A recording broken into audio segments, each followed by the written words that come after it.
Bubba Busceme was throwing punches before he could spell his own name. Started at 7, tearing through the Texas amateur scene.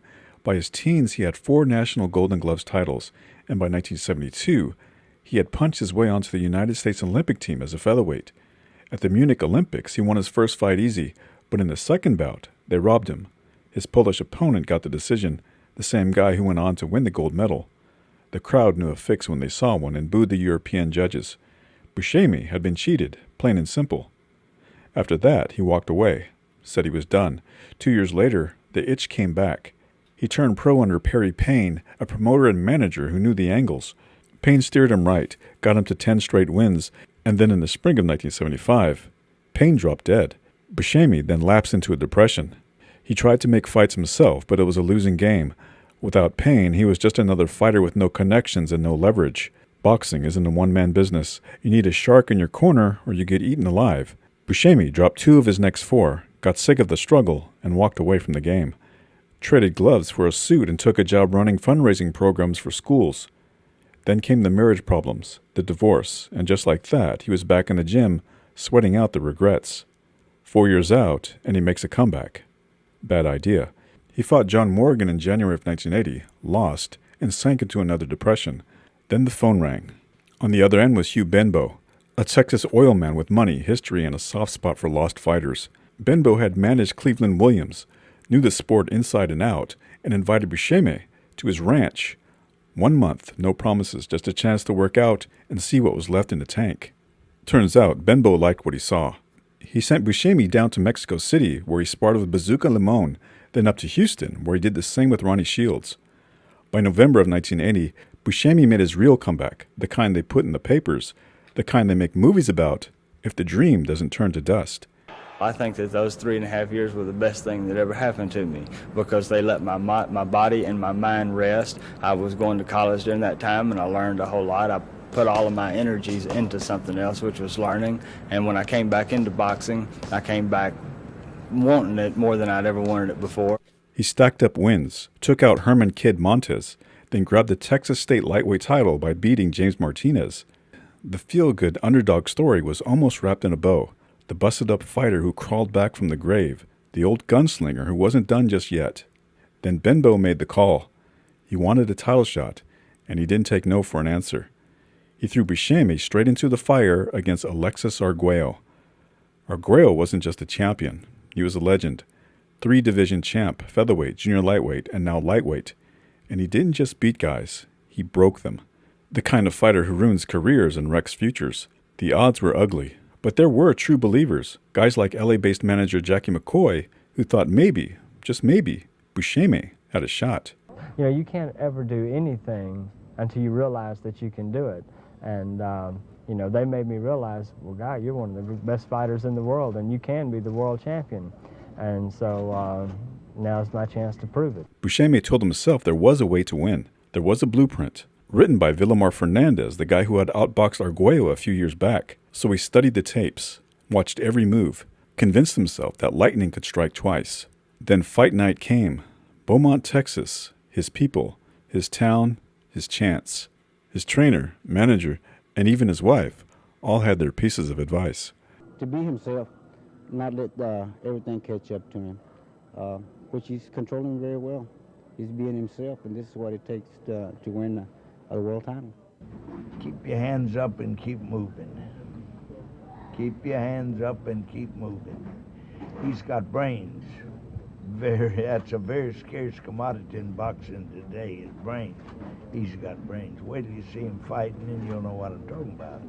Just get in and win the fight and don't get hurt. The crowd was behind him, screaming his name, believing maybe this was going to be the night. It was him against Arguello, and there was only one way this ended. Either he pulled off the upset, or he got buried under it. 3-22 by knockout. Hometown, Beaumont, Texas, James Bubba Busceme.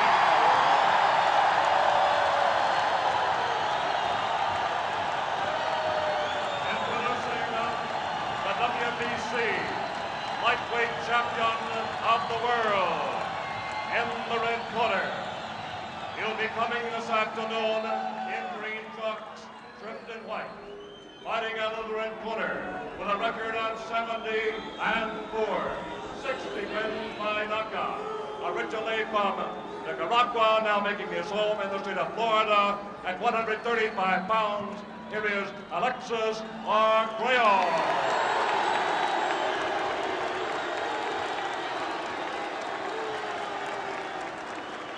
Busceme is a southpaw, Tim, but he doesn't take advantage of the fact that he's a southpaw because he does not circle as much to his right as he should.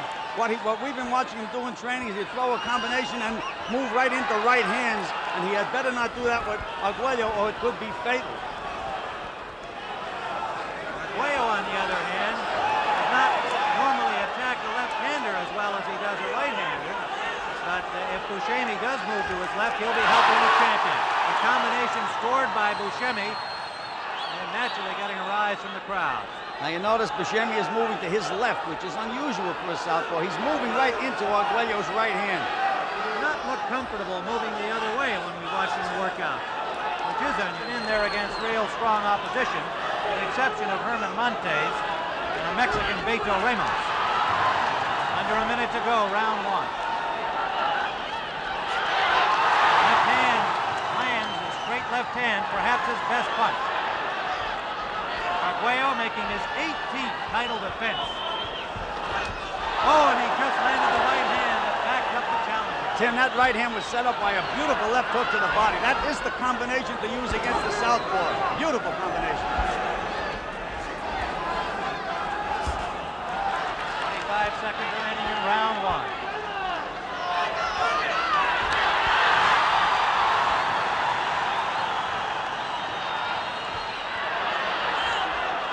Patient work of the champion as always, cutting off the ring. Bubba Busceme had a great amateur background, Tim, but when he went to the old veteran Benbow went right back to work on his fundamentals.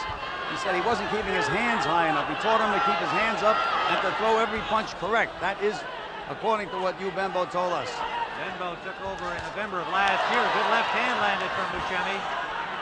He has had Busceme for the last 11 fights. He's won them all. Another left hand to the ear of the champion Arguello from Busceme.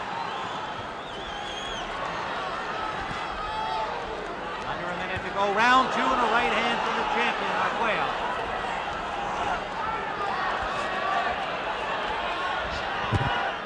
Busceme retired from professional boxing for nearly 4 years. Himself, but he has his father, Jim Busceme Sr., working in his corner as a cut man.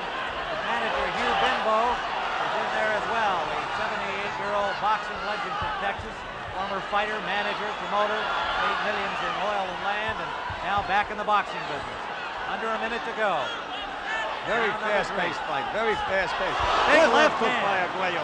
Big left hook. That one staggered Busceme momentarily. Still has his legs under him. In training, they told Arguello to go to the body first and then to the head, but so far, except for that right hand, it's been all head.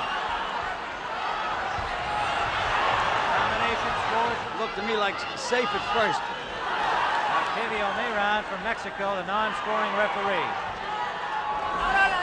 Arguello stalking his prey in his familiar fashion, slowly going forward, cutting off the ring. Busceme seemingly much more aware of him, and he just raised him with a right hand. That landed flush, this would have been all over. Combination from Busceme, but no damage done despite the roar of the crowd. He still hasn't landed a good, solid, straight left hand, as we saw him do in training so often. He's a little tight. Again, we'd like to alert our local stations along the line. At the end of this round, we'll take another 30-second station break. Again, Busceme missing. He sets the punch. Busceme beats him to the punch and gets out of there the way he should. They just did it again. Arguello just missed with a big overhand right bomb. Landed the left hook.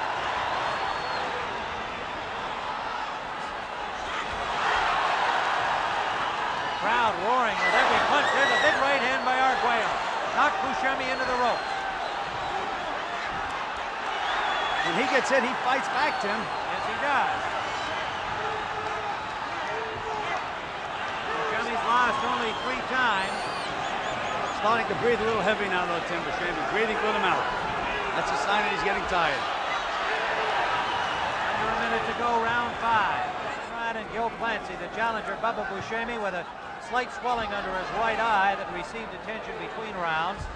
The champion on the right of your screen, Alexis Arguello, defending his lightweight title for the 3rd time. He has been the featherweight, super featherweight, and lightweight champion. Good right hand from the challenger Busceme, and a combination back. And another left hook and a right hand with Arguello. And now Bubba Busceme battling back, but ineffectively over there. Big combination was landed by the champion. Those were the damaging blows. Credit to Busceme, he does punch back after he gets hit. Well, we mentioned his mouth was open, Tim. He's starting to get a little tired. Arguello is really putting pressure on him. Some good solid shots this round. Another left from Arguello, under a minute to go.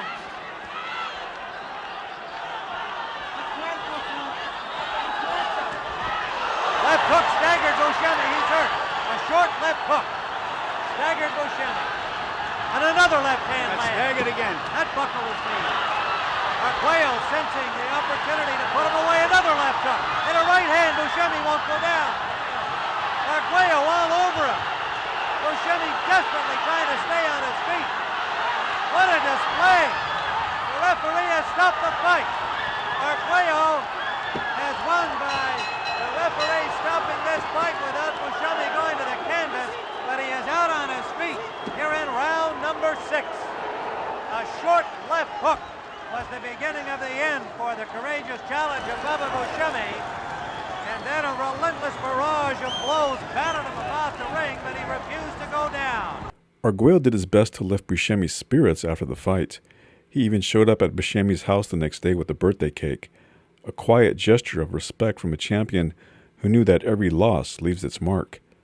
But Busceme wasn't done yet. 3 months later, he was back in the ring, putting together 4 straight wins, proving there was still something left in the tank.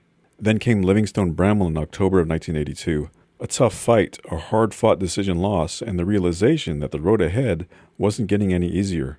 Still chasing one last run, Busceme switched managers and teamed up with Angelo Dundee, hoping the legendary trainer could guide him to one more shot. It wasn't meant to be. In his first fight under Dundee, Mike Anderson stopped him in 2 rounds. That was it. Busceme knew when to walk away. After boxing, he tried his hand at horticulture, then worked as a salesman, carving out a normal life, something a lot of fighters never figure out how to do. Every year, he and his wife spend a few months in Belize, where he trains local kids in boxing, passing down not just what he learned in the ring, but the lessons of discipline, resilience, and knowing when to move forward. Meanwhile, if you haven't checked out the biographical video on Alexis Arguello, I'll leave the link in the description box below. Thanks for watching.